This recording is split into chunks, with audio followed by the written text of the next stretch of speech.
നമസ്കാരം. കഴിഞ്ഞ കഥയില് ഭോജരാജാവ് സിംഹാസനത്തെ താഴെ കുഴിച്ചെടുത്തത് വരെയാണ് നമ്മൾ കണ്ടത്. പക്ഷെ ആ സിംഹാസനം ആരുടേതാണെന്ന് ഇതുവരെയും പറഞ്ഞിട്ടില്ലല്ലോ. ഇന്നാണ് ആ കഥ നമ്മൾ പറയാൻ പോകുന്നത്, അല്ലെങ്കിൽ കേൾക്കാൻ പോകുന്നത്. അപ്പൊ ആ വലിയ സിംഹാസനം ഏതോ ഒരു ചക്രവർത്തിയുടേതാണെന്ന് ഭോജരാജാവിന് എന്തായാലും മനസ്സിലായിരുന്നു. പക്ഷെ ആരുടേതാണെന്ന് അറിയില്ല. എന്തായാലും ഇനി ആ സിംഹാസനത്തിൽ ഇരുന്നു കൊണ്ട് ഭരണം ചെയ്യാമെന്ന് ഭോജരാജാവ് തീരുമാനിച്ചു.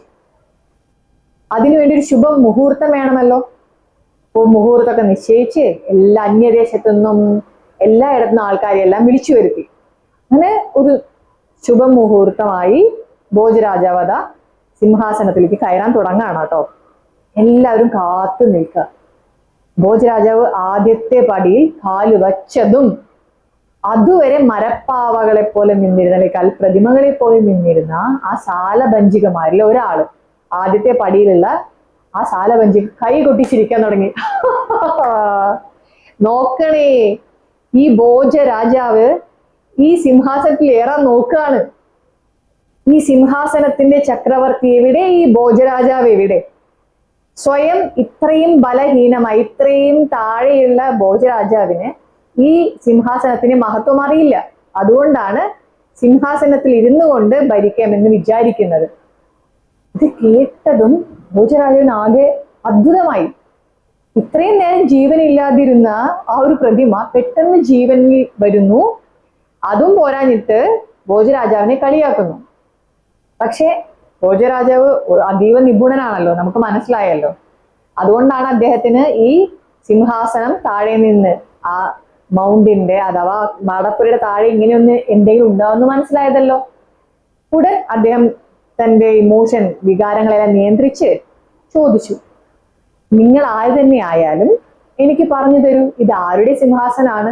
നിങ്ങൾ എന്നെ ഇതുപോലെ അപമാനിക്കാൻ അല്ലെങ്കിൽ കൊച്ചാക്കാൻ ശ്രമിക്കുകയാണല്ലോ ഇപ്പോ.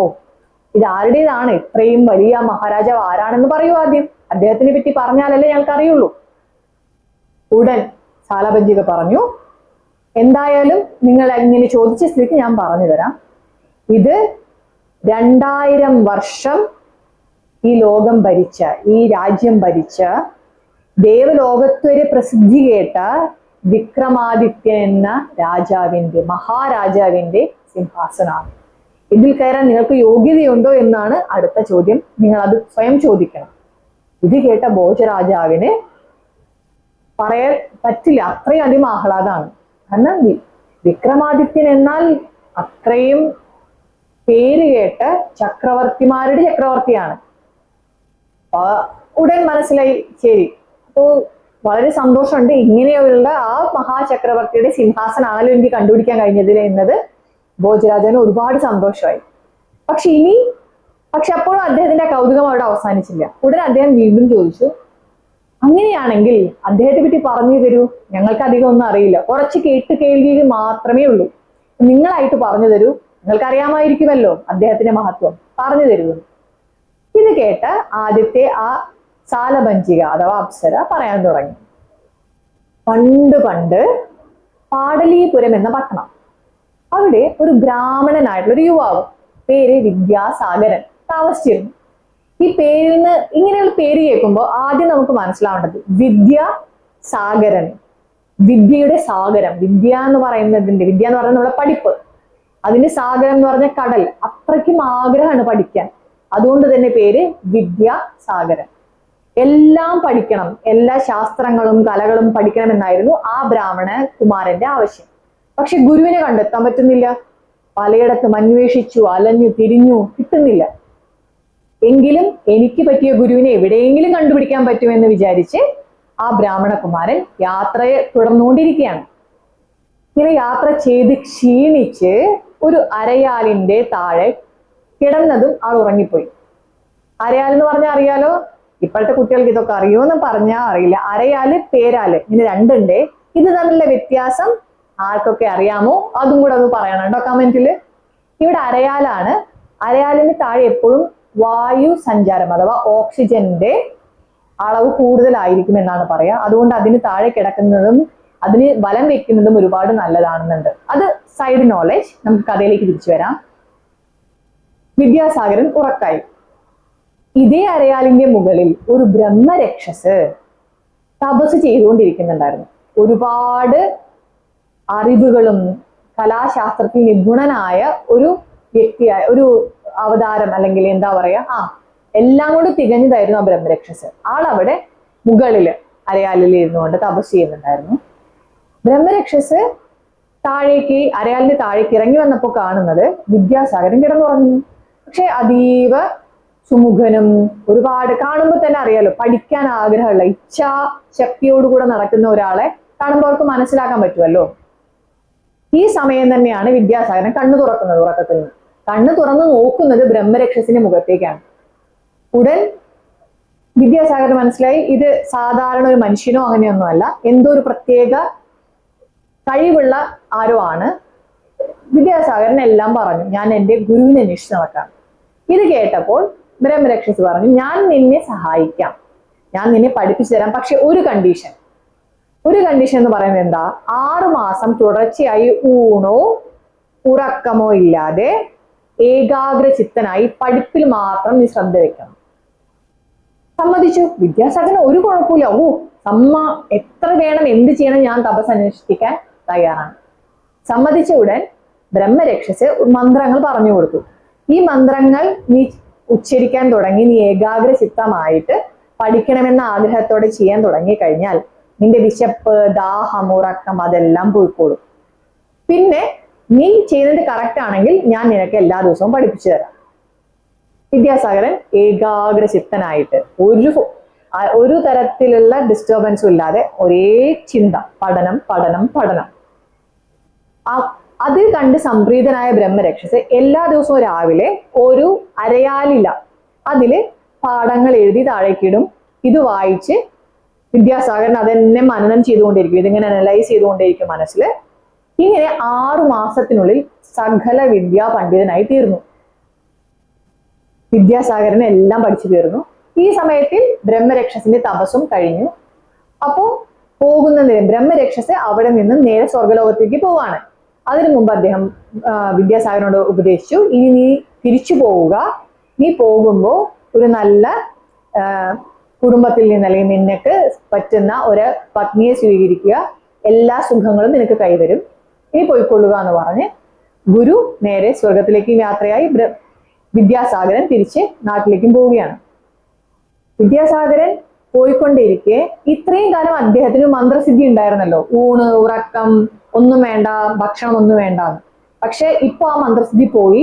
ഉടൻ അവിടെ തളർന്നു വീണു. നാഗപുരം എന്ന സ്ഥലത്തെത്തിയപ്പോ തളർന്നു വീണ് ഒരു മൃതശരീരം, മരിച്ചിട്ടില്ല എന്ന മരിച്ച കണക്കിന് എന്ന് പറയില്ലേ, അതുപോലെ തളർന്നു വീണു. ആ തളർന്നു വീണത് നളിനി എന്ന പേരുള്ള ഒരു നർത്തകിയുടെ വീടിന് മുമ്പിലായിരുന്നു. അന്ന് കാലത്തൊക്കെ നർത്തകിമാര് അഥവാ ഈ നർത്തകിമാര് എപ്പോഴും താഴ്ന്ന ജാതിയിൽ നിന്നാണ് വരിക എന്നാണ് പറയുക. ഈ സമയത്ത് നളിനി അമ്പലത്തിൽ നിന്ന് പൂജയെല്ലാം കഴിഞ്ഞ് തിരിച്ചു വരികയാണ്. ആളുടെ വീട് പടിക്കലാണ് ഈ ബ്രാഹ്മണകുമാരൻ കിടക്കുന്നത്, ഒരു മൃതശരീരം പോലെ. ഇത് കണ്ട് നളിനി അദ്ദേഹത്തെ കൊണ്ടുപോയി വീടിനുള്ളിൽ കൊണ്ടുപോയി ശുശ്രൂഷിക്കാൻ തുടങ്ങി. വൈദ്യന്മാരെയൊക്കെ വിളിച്ചു വരുത്തി എല്ലാ മരുന്നും മന്ത്രവും എന്തൊക്കെ ചെയ്യാമോ അതൊക്കെ ചെയ്തു, ഭക്ഷണങ്ങളും ഒക്കെ. ഇത് കുറച്ചു മാസങ്ങൾ കഴിഞ്ഞതിന് ശേഷം മാത്രമാണ് വിദ്യാസാഗരന് സ്വന്തം ആരോഗ്യം വീണ്ടെടുക്കാൻ പറ്റിയത്.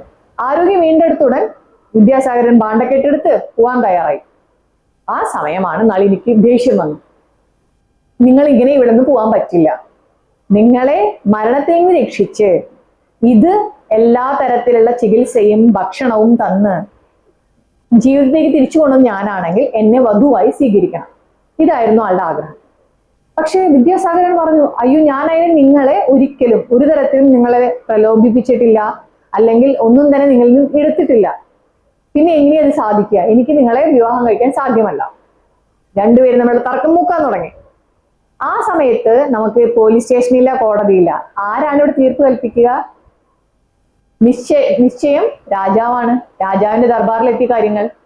രാജാവിന്റെ ദർബാറിലെത്തിയപ്പോ വിദ്യാസാഗരൻ പറഞ്ഞു, ഞാനൊരു ബ്രാഹ്മണനാണ്, ഒരു ശൂദ്ര സ്ത്രീയെ കല്യാണം കഴിക്കുന്നതിന് മുമ്പ് എനിക്ക് ബാക്കി എല്ലാ ജാതിയിലും പെട്ടവരെ കല്യാണം കഴിക്കേണ്ടതായി വരും എന്നാണ് ശാസ്ത്രം പറയുന്നത്. അതുകൊണ്ടാണ് എനിക്ക് കല്യാണം കഴിക്കാൻ പറ്റില്ല എന്ന് ഞാൻ പറഞ്ഞത്. ഇത് കേട്ട രാജാവ് ഒരുപാട് സന്തുഷ്ടനായി. ഓ, ഇത്രയും അറിവുള്ള പാണ്ഡിത്യമുള്ള ഒരാളാണ് വിദ്യാസാഗരൻ എന്ന് രാജാവിന് ബോധ്യപ്പെട്ടു. അതേസമയം നളിനി പറയുന്നതും സത്യമല്ലേ. നളിനിയാണ് ഇത്രയും മാസങ്ങളായി ശുശ്രൂഷിച്ച് ഇദ്ദേഹത്തിന് വിദ്യാസാഗരന് ആരോഗ്യം വീണ്ടെടുത്തു കൊടുത്തത്. ഇപ്പൊ രണ്ടുപേരുടെയും തർക്കങ്ങൾ ശരിയാണ്. ഇപ്പൊ ആ സമയം രാജാവ് തീർപ്പ് കൽപ്പിച്ചത് എന്താണെന്ന് വെച്ചാൽ, എന്റെ മകളെയും, അതായത് ബാക്കിയുള്ള 3 ജാതിയിൽ നിന്നും കല്യാണം കഴിച്ചാൽ ഈ നളിനിയെയും കല്യാണം കഴിക്കാൻ വിദ്യാസാഗരന് കുഴപ്പമില്ലല്ലോ. അങ്ങനെയാവുമ്പോൾ എന്റെ മകൾ, അതായത് ക്ഷത്രിയനും ബ്രാഹ്മണൻ വൈശ്യൻ ശൂദ്രൻ, ഈ 4ഉം ഞാൻ അറേഞ്ച് ചെയ്യാം.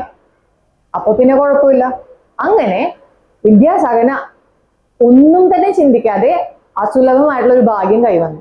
രാജാവിന്റെ മകളെയും മന്ത്രിയുടെ മകൾ മന്ത്രി ബ്രാഹ്മണനായിരുന്നു, ബ്രാഹ്മണനായിട്ടുള്ള മന്ത്രിയുടെ മകളും, പിന്നെ വൈശ്യനായിട്ടുള്ള ഒരു വലിയ പാണ്ഡികശാലയൊക്കെ ഉള്ള ഒരാളുടെ മകളും പ്ലസ് നളിനി, ഇങ്ങനെ 4 പേരെയും കല്യാണം കഴിച്ചു കൊടുത്തു. ഇനിയാണ് നമ്മുടെ കഥ വരുന്നത്. ഇവിടെ രാജാവിന്റെ മകളില് വിദ്യാസാഗരൻ ഉണ്ടാകുന്ന മകനാണ് വിക്രമാദിത്യൻ.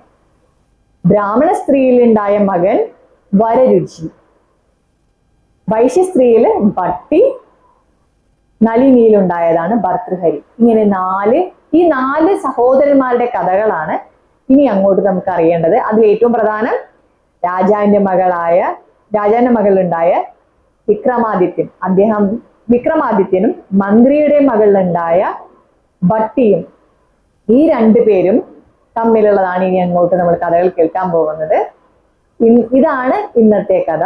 ഇഷ്ടമായെങ്കിൽ എല്ലാവരും സപ്പോർട്ട് ചെയ്യുക. കുട്ടികൾക്ക് എല്ലാവർക്കും ഈ കഥകളെല്ലാം കേൾപ്പിച്ചു കൊടുക്കുക. നന്ദി.